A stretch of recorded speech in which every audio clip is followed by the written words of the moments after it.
For the past month or so, I've seen the constant influx of videos on how Puss in Boots 2: The Last Wish is an animated masterpiece, with some gaining millions of views. So I figured, okay, I'll watch it someday, but then Moist Critical said he liked the film on livestream, and that's when I knew I had to see it. Surprise, surprise, it was incredible, guys.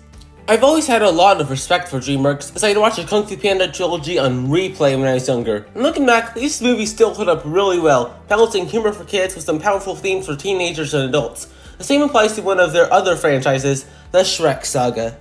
You know how there are people who say animation is strictly for kids? Well, Shrek paved the way for animation to also entertain older people. In 2011, the Shrek character Puss in Boots got to star as a title character in his own spin-off movie. It's been a long time since I watched the first Puss movie, but having watched the sequel, it's pretty much everything right about Dreamworks. Let's start by talking about the animation. Not only does it look awesome as heck, but it's also used as a way to tell the movie's story. You can tell when Puss feels fear, sorrow, happiness, or energeticness. What really drives the story, though, is its characters. Puss returns as this action-loving hero for the first 10 or 15 minutes. He gets involved in the fight with a giant and wins, but ends up on his last life. We're then introduced to the story's central villain, Death, taking the form of a wolf with sickles. Right away, we're introduced to Puss's internal conflict with having to deal with death itself. This made me forget I was even watching a film in the Shrek universe. In The Last Wish, the people behind the movie had to be able to show blood in a few scenes. This being a PG-rated movie, the blood isn't near Mortal Kombat levels, but for a Dreamworks movie, I was quite surprised. Here's your quick warning, I will be getting into some spoilers for this review, so skip to this timestamp to hear my final thoughts without spoilers. After learning of the situation, Puss leaves to a local cat lady's home where he meets a chihuahua named Perrito, who's masquerading as a cat. Perrito seems kind of pointless at first, but he'll play a role in the story later. We're then introduced to another antagonist, Goldilocks and Three Bears, cause remember, this is a fairy tale movie. Goldie and the bear family are on the hunt for Puss and arrive at the cat lady's home, where Puss overhears them talking about a map to the eponymous Last Wish. This gives Puss the idea to find the wish and get his lives back, and so the adventure begins. However, the map is about to be in the hands of greedy pie chef Big Jack Horner. While Death and Goldie have their own motivations for evil actions, Horner is pretty much a greedy dirtbag for the sake of being a greedy dirtbag.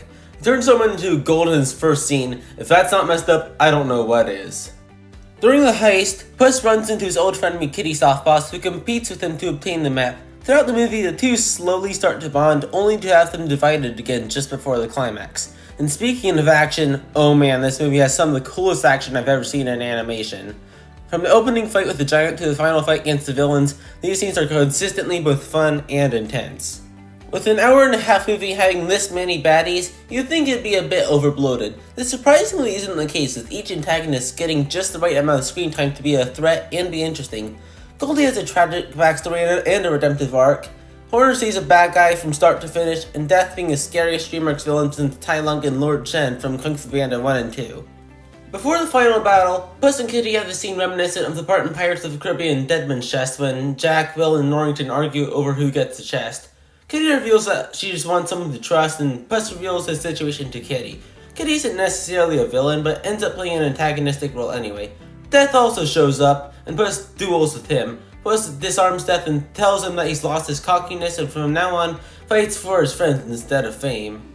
I was expecting Death himself to die, but instead he spares Puss, the tabby having learned his lesson. He had to be dealt with as Jack Horner, who grows giant by eating a magical cookie he collected. Puss, Kitty, Goldilocks, and Horner's Cricket, who for some reason sounds like a Markiplier, tear the map apart, causing Star to collapse and finish Horner off. Goldie accepts the bears as her new family and takes over Horner's business, while Puss, Kitty, and Perrito get a nice and wholesome ending to their story, sailing to the kingdom of far, far away to visit some old friends of theirs. On my personal ranking, Puss in Boots: The Last Wish gets a 95 out of 100. I'm struggling to even nitpick about this movie and unironically consider it my favorite movie of 2022. Please go see this movie even if you haven't seen any of the Shrek films. Thanks for watching, and until next time, Lost signing out.